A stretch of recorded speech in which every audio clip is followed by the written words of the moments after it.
In this video, I'm going to talk about programming ROS nodes in Python.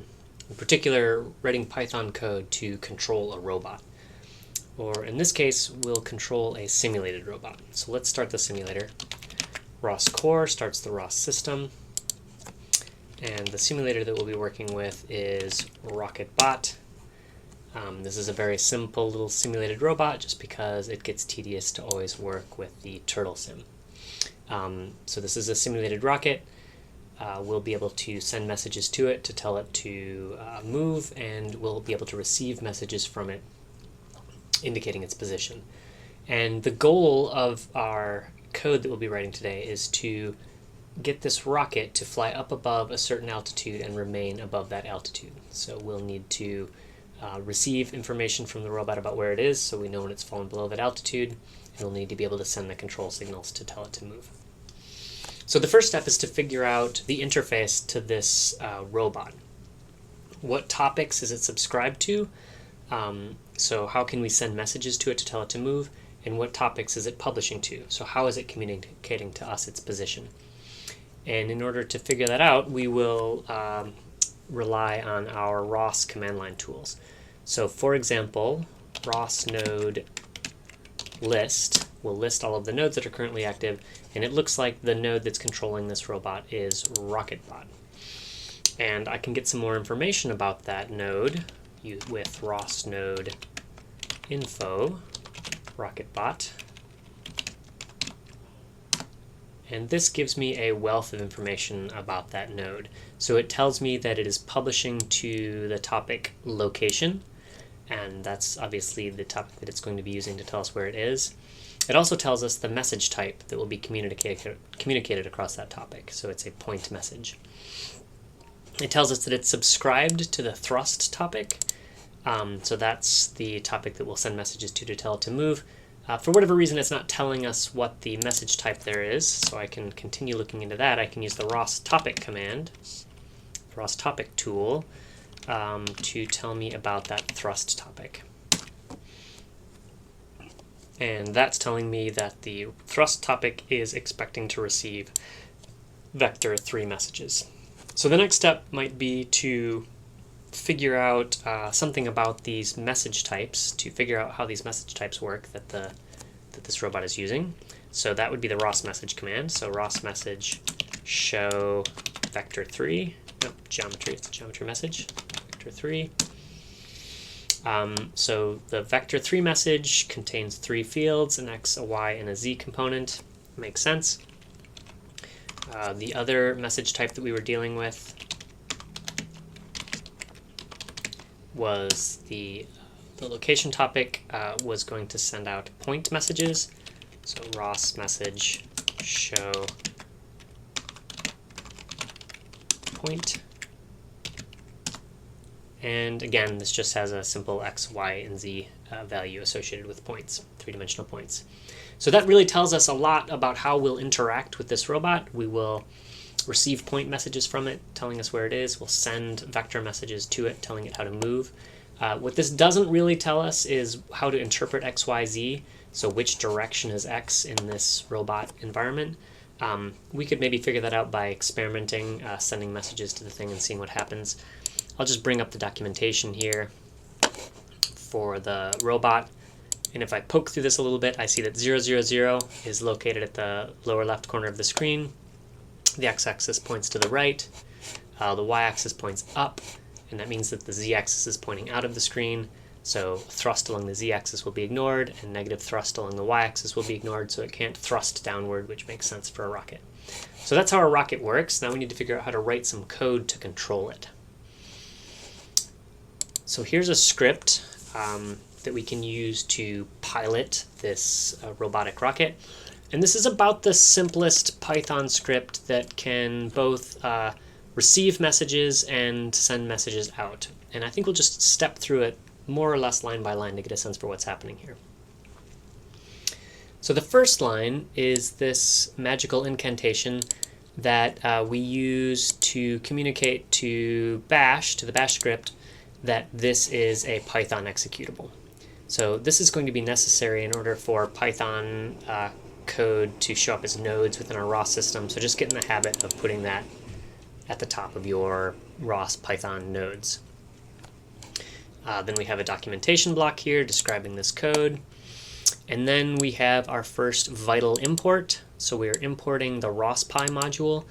This is the ROS Python library. So this has got all of the ROS commands and ROS classes necessary for interacting with the ROS system. So that's an important import. Then we are importing the message types that we need to use in this code. So again, we figured these out from our command line expedition a moment ago. We're going to be working with the point message type and the vector message type, vector3 message type. And the way these are actually going to manifest themselves within our Python code is as Python classes. So point and vector3 are Python classes that we are importing from these modules. So for example, looking ahead a little bit, here we are instantiating an object of type vector3. So if you're more accustomed to working with Java, you would have expected to see a new here, but this is the way we do it in Python. So this line of code creates a vector3 object and stores it in thrust. So these message objects are pretty simple. They just have attributes corresponding to all of the fields that we saw over here when we investigated the messages on the command line. So once I've created a vector3 object, I can, for example, assign values to its fields like this, just by accessing those fields using our standard object-oriented dot notation. So here's where we've imported the classes, the message classes. We'll skip this for a moment, we'll skip this callback for a moment, and we'll go down to where the execution in this node actually begins. So the first thing that happens is we call this start method, and this is where the magic happens. So the first instruction, we are calling the init node function that is provided by our ROSPy module, and that's the call that turns this Python script into a full-fledged ROS node. So this registers it with a ROS master. It makes it so that it can communicate with other ROS nodes, and so that it shows up to our command line tools. And the only argument that it takes is this string, excuse me, which will be the name of that node for the ROS system. The next line of code is where things get a little bit interesting and potentially confusing. So here again, we are instantiating a Python object. So the subscriber class is defined within the ROSPy module. So here we're calling the constructor for the subscriber class. And that constructor takes 3 arguments. The first is the topic that we want to subscribe to. So the goal here is that we want to subscribe a topic so that we can get those messages so that we can do something with them in our code. And in particular, we're going to be receiving messages on this location topic to tell us where the rocket is. So the first argument is the topic that we want to listen to. The second argument is the message class that we expect to be communicated over that topic. So in this case, we determined from our command line work that that message class would be point. The third argument is a callback. So this is the function that we defined earlier that we skipped. And this function is a little bit funny, right? This location callback function. So we've defined the function here, but if we look through the code, you'll find that it's never actually called directly from anywhere in this code. What's going to happen is that when we instantiate this subscriber object, it's going to go off in a separate thread of execution and do its own thing. And what it's going to do is wait for messages to become available on this location topic. As soon as it receives one of those messages over the network, it will then call whatever callback we provided. So it will call this function, and it will pass along the message that it received as a Python object in the argument to this function. So this is a little bit unusual if you're not used to concurrent programming, right? Because once this subscriber is called, it's going to start doing its work in a separate thread of execution. It goes off and does its own thing. Meanwhile, we'll continue executing the instructions in our Python script. So what is this callback actually doing? We need to look back at this global variable location. So all caps, that's our convention in Python for indicating something that is a global variable. I'm just initializing it to none here. And then all that we're doing in the callback is storing whatever message we received into that global variable so that we can access it in our code later on. So we have to use this global keyword here. If it weren't there, then the default in Python when I do a variable assignment like this is to create a new variable in the local scope, which will then be a local variable and will cease to exist when this callback completes. So this tells Python that what I want to refer to, the location that I want to refer to in this function, is the global location that's already been defined above. So when this callback is executed, we store the message in this global variable. Here again, almost skipped this. So this has set us up to receive the messages that we want to receive. Now we need to set up our publisher so that we can communicate the messages, the thrust messages, to move the rocket in the way we want to. And this looks pretty similar to the way we're building our subscriber object. Again, we're instantiating a Python object. In this case, it's an object of the publisher class. The arguments here are, the first argument is the topic that we want to send messages to. And as we determined from the command line, the topic that the rocket is expecting to receive messages on is thrust, so we want to use that. And the message type that we'll send is vector3. We don't need to worry about the third argument now, queueSize. In this case, we need to save a reference to that object because we'll need to use it later when we decide it's actually time to send one of these messages. We're creating our thrust object here. This is the message that we'll send, so later on we'll fill in the fields of that thing and then we'll send it off. So this is a sort of strange loop here. While location is not none and not ROSPy dot is shut down sleep. So this loop will just sleep until either location has a value or ROSPy becomes shut down. So this seems odd, right? So clearly there's nothing in this code that's going to assign something to the variable location. So how could it change? How could that take on a value while we're looping in here? Well, remember, when we started the subscriber, we started a separate thread of execution. It can independently set the contents of location while our thread of execution is iterating through this loop. So the point of this loop is to wait until our first location message has been received so that we're sure later on that when we try to access that variable, it has something in it. The ROSPy is shutdown thing, so this will become true when this node should be killed, and typically that might happen by hitting Control-C in the terminal. Then this would become true, and we would exit this loop. If we leave this out, then we may be in a situation where Control-C doesn't kill our terminal, and it gets frustrating. What happens next? I'm just going to store in a variable the target altitude, so that's the Y value that I want my rocket to stay above.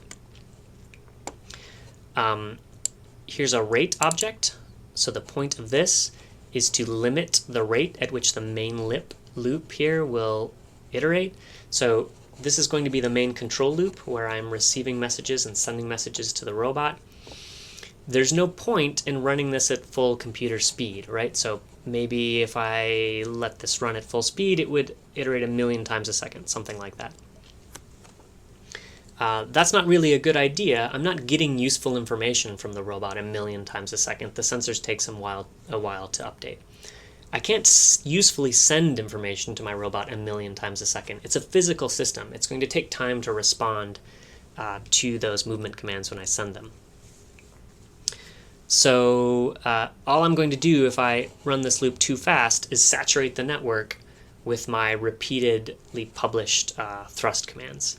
So this allows me to set the rate of my loop at 10 Hertz. That's what this argument means. And as you see at the bottom of this loop, I'm going to call sleep. This will sleep long enough to keep this loop happening at 10 cycles per second.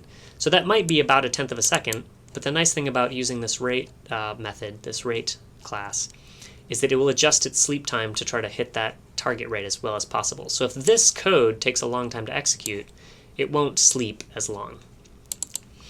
So that's what's going to keep the loop happening at a reasonable rate. The logic in the loop, I think, is pretty straightforward. I'm going to access this location variable, which will store, it should contain, the most recent location message that I've received, which will be of this point class. We know point has these three attributes, x, y, and z. Y is how high up the rocket is. So if my rocket has fallen below my target altitude, I'm going to set the thrust of my rocket, right? So this is that thrust object I declared up here. I'm going to set its y attribute to 100. Log info, this is a way to communicate some information to the terminal if I'm running this in the terminal. This may also be put in a log file. So this is a sort of the preferred clean way of communicating what's happening in your ROS code for debugging purposes. It's a little bit better than putting a print statement in, a little cleaner. So if we're below the altitude, we'll crank up the thrust. If we're above the altitude, if we've already gotten as high as we need to, we'll turn off the engines.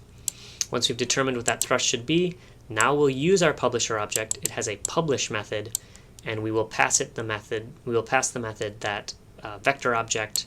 It will then pack that up, send it over the network, over this topic, our thrust topic, and the rocket will be listening on that topic. It'll receive that message, and it will respond appropriately.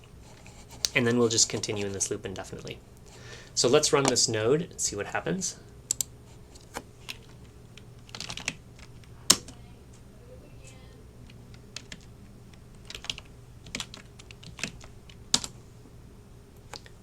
Very good. So the robot falls below 100, it fires the rockets, it goes above 100, it turns them off, and it starts cycling in this way. So maybe this isn't what we were hoping for, maybe we were hoping it would hover at 100, but it's definitely executing the logic that we wrote, and it's a success in that it's achieving the goals that we were hoping for. It's receiving location information from the robot, it's responding to those location messages by sending thrusts.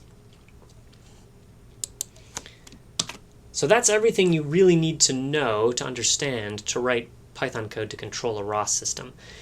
Unfortunately, this isn't a terribly nice way of organizing Python code, right? So it's in general pretty ugly to work with global variables. It gets confusing.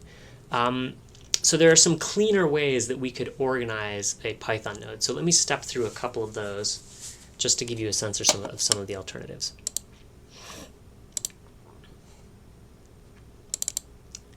And one way to clean things up is to write object-oriented Python code instead of the procedural kind of code that we saw before. There won't be much new here other than the way we've organized the code. So all of this is the same as we saw in the previous script. Now, though, we're going to declare a class that's going to represent the node. So this class will correspond to our Python node. So underscore init, this is our mechanism for creating a constructor in Python, and it's going to do the initialization of this node. So it'll do the ROS Py init node. Now, instead of using global variables, we will use instance variables for this class. So location, this is now where we're going to store those location messages as we receive them. No need to make a global variable, we'll store them in these instance variables.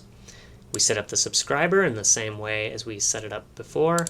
The only difference is now what we're going to pass in, rather than the global function location callback, we'll pass in this method location callback, which is a method of this class that we're creating. The publisher is initialized in the same way, only now we're storing that publisher object in an instance variable, and I guess I didn't need to instantiate location twice. I've set up a separate method now to execute the main loop, and all of the same things are happening here. We're making the variable to store the thrust. We've got the same loop here. We've got the same loop here. The only difference is that now, rather than accessing the global variable, we're accessing our instance variable. And in my callback, rather than accessing a global variable, I'm setting that instance variable. So this is a little bit cleaner because it avoids using global variables. Let me show one other possible way of organizing a ROS Python node. In both of our previous examples, we had a while loop that was executing the main control loop of the code. So the callback was changing these messages that we were working with, and then in a separate loop we were grabbing whatever the latest message is and then doing something with it. Another way of organizing our code would be to actually create and publish the messages that are our responses inside the callback. So you'll notice here in this version of the code there is no loop at all. So instead I just wait until a callback is received, till my callback method is called. Within that callback I make the message that I'm going to use as my response, and then I publish that message when I figure out what it should be. The advantage of this is that I'm immediately or as quickly as possible responding to every callback that I get. One possible problem with this might be that I might be receiving these callbacks faster than I can calculate the responses. So sometimes this might make sense, sometimes this might be the best approach, sometimes it might not be. So that should get you started programming ROS in Python.